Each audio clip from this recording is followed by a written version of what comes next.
Hi, this is Tommy Emmanuel, and you're watching INFOMUSIC right here in Poland. I don't listen to stuff like that. I just try to do the best I can every day. It's nice to get awards, and it's nice to be appreciated, but that stuff doesn't feed your family. What feeds your family is you doing the work. So I live in the real world. I have to work hard and be dedicated, and every day I look forward to playing a show, and I travel all over the world. So it's nice that people like what I do, but it's more important to do a good job. Well, I think it's nature's way that we all start out emulating somebody, okay? All of us are the same. We all start by trying to be like someone that we like what they do. We are inspired by that music or whatever. It's usually not the artist that inspires us. It's usually the music that inspires us. I know I started playing guitar in 1959, and my first inspiration was Bruce Welch from The Shadows. I wanted to be a rhythm guitar player for my brother, who played the melody. So he was my first kind of guitar hero, my first role model. And then a little bit later, I heard Chet Atkins on the radio, and I thought that was a great sound. I thought it was a great style. But all I knew is that that's what I had to do. Whatever that was, that's what I wanted to do. And so I started out trying to emulate him. And then eventually, as I think it happens for all of us, I eventually found my own voice.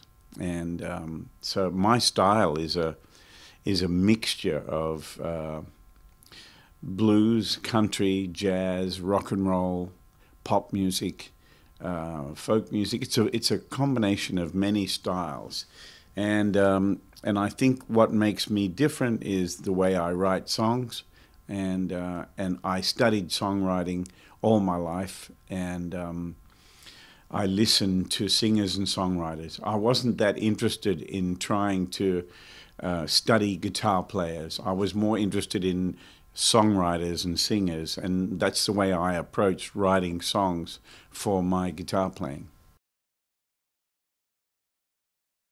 I'm not a very analytical person.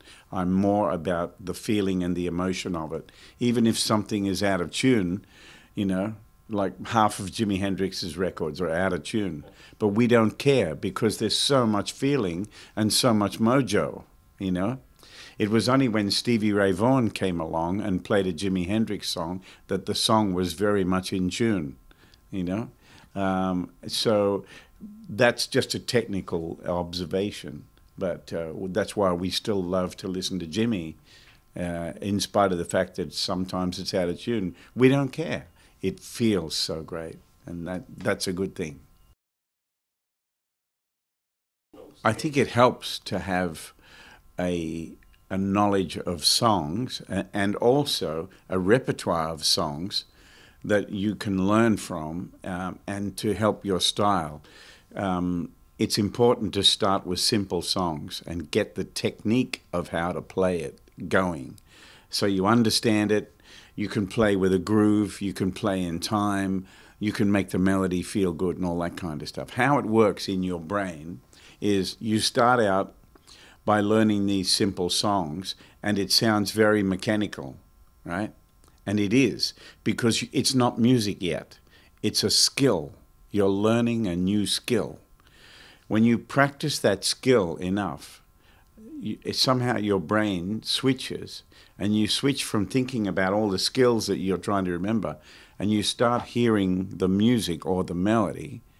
This is what you're aiming at. This is what you're working for. So if you want to play something, say, as complicated as Lady Madonna, the Beatles song, well, when I worked out Lady Madonna, what I wanted to do was play the... I I wanted to play that part, and I wanted to play the singing part. Lady Madonna, children at your feet. I wanted to play both at the same time. I had to work that out. So I had to learn this skill of going...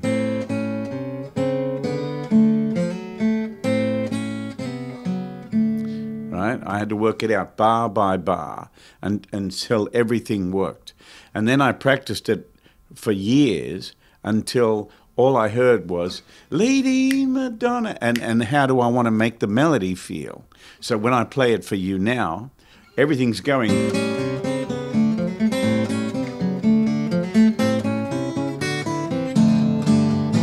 But my attention is on the feeling of the music and the feeling of the melody. All the other stuff I've already practiced and taken care of. So you start out learning the skills, you practice it until the skills become music.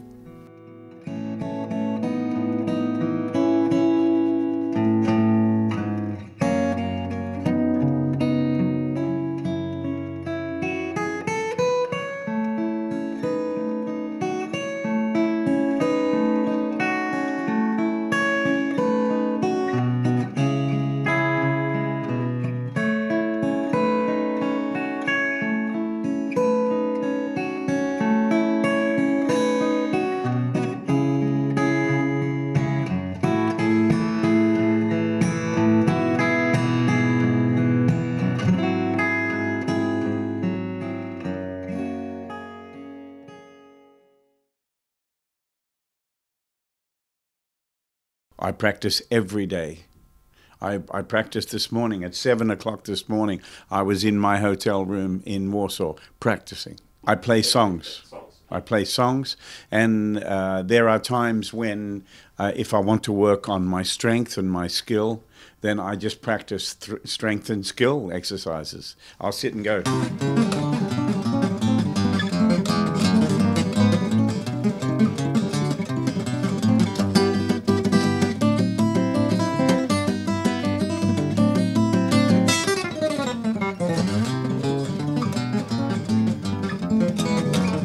So forth. I go over and around, and it works every muscle in your arm and your hand, and I mean, you should do this. I work with this as well, which is why I have it. I work with the metronome, and that's good for you to work with that kind of time. There are still songs that I play where I pull the time back or bring it forward or whatever. But most of the time I like to practice with the metronome, then you get an understanding of what time really is. It is a very important thing to be in a place of inspiration. And when you're not there, it's difficult. So even on my worst night, when I'm either tired or there's something, I'm not inspired today, even then, I can still do a show that the people like because I have the songs. I can stand on my songs and on my arrangements. Even on my worst night, it'll still be a show that people will like. But every night you go out there hoping for this magic, and you usually get it, right? It's not something you plan. You just go out and you feel what's happening in the room right now, you know. But the good thing is every audience is different. Every hall is different. All the equipment we use is different every night. So it's not as predictable as you would imagine. Even if I do 300 shows a year, every night is different. And it's hard to imagine that, but it's true. And so I think it's the people and the feeling of playing to the people that keeps me inspired. And every day I wake up in the morning and my first thought is, I've got a show tonight. That's my first thought. Then, where's my coffee?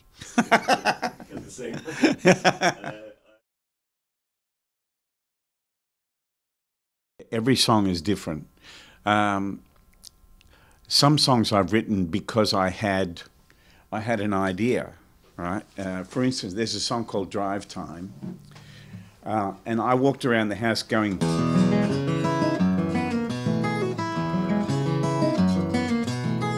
I had this little turnaround, right? So E, C sharp, F sharp, B, right?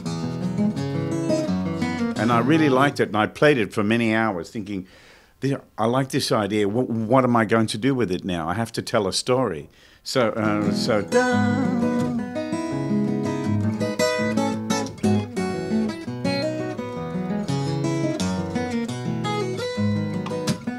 so forth. And so I wrote this song because I had that idea.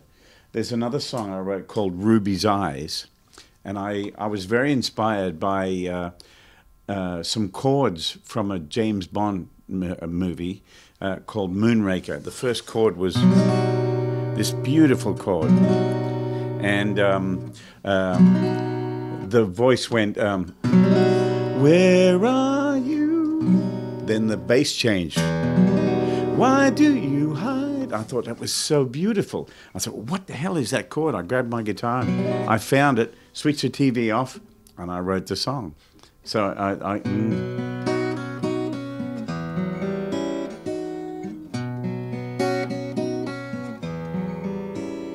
that's the introduction. So that's the James Bond chord that gave me the idea. But then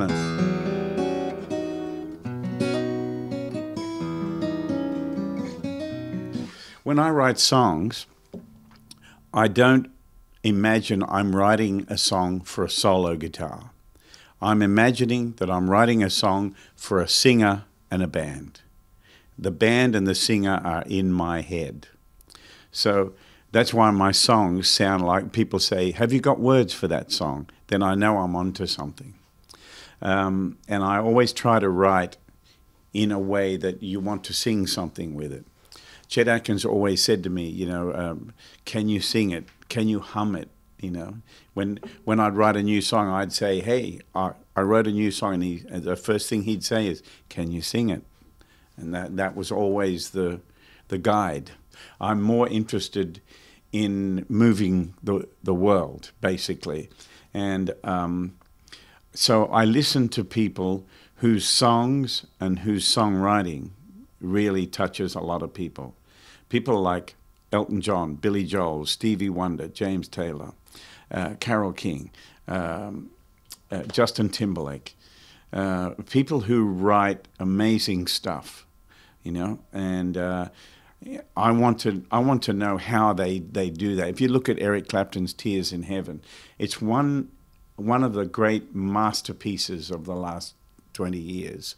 The bridge of that song is so beautiful, and it does a beautiful key change and makes its way back for the solo, and that is masterful songwriting. It's a simple song, and they're usually the hardest ones to write. To say a lot with a little, it takes great artistry, and a guy like Eric, he definitely has that.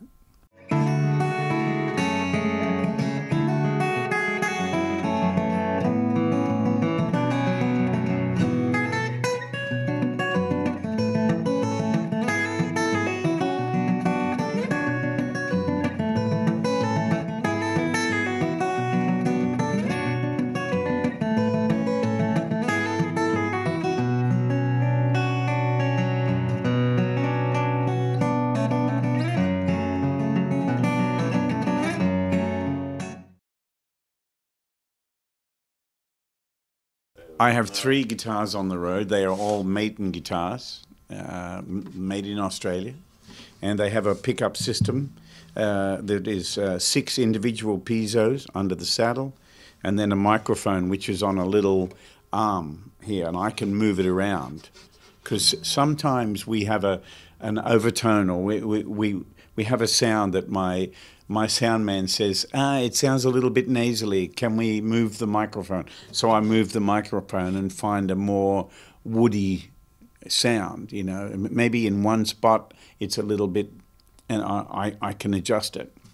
And all three guitars have that. This guitar has normal guitar tuning.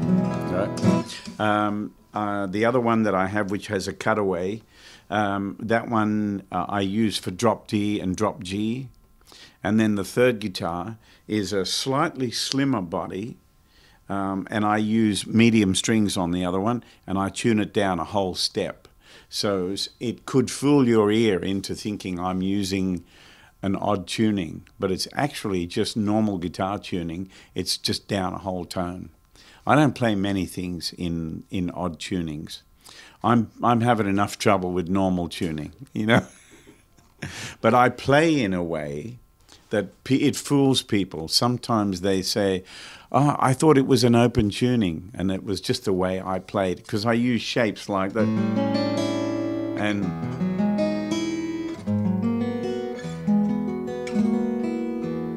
I use those kind of shapes in normal tuning, but your ear thinks it's open tuning, but it's not. It's a little bit of trickery. My sound man plays the songs with me. He does all my effects.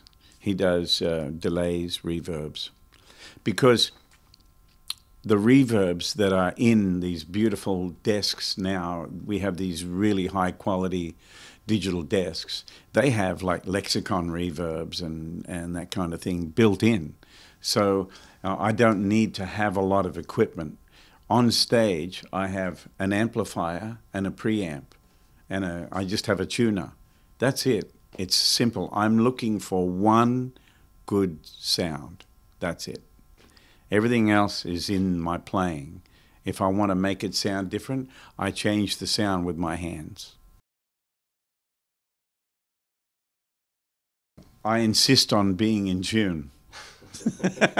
So tuning can drive me crazy. If I can't get perfectly in tune, it drives me crazy. Yeah, it will give me a headache. You know?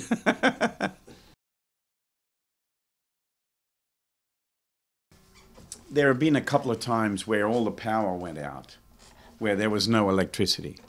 And so what I had to do was to unplug everything and jump down and play to the audience just acoustic and walk around the room. And yeah, so that's happened. I've also been playing a concert where not only the power went out, but all the lights as well. So we had candles, and I had a torch in my mouth, and I shone the torch, and I've still played the show. I will be playing some songs from my new album, It's Never Too Late, and I improvise a lot. So it will, you know, I have no list. I just go out and start playing. My biggest decision today is, what do I start with? Once I start, then I'm off. So I have to see, do I feel like starting with a medium pace song, or do I want to start with a faster song, or do I want to start with a slower song? I have to go on this feeling.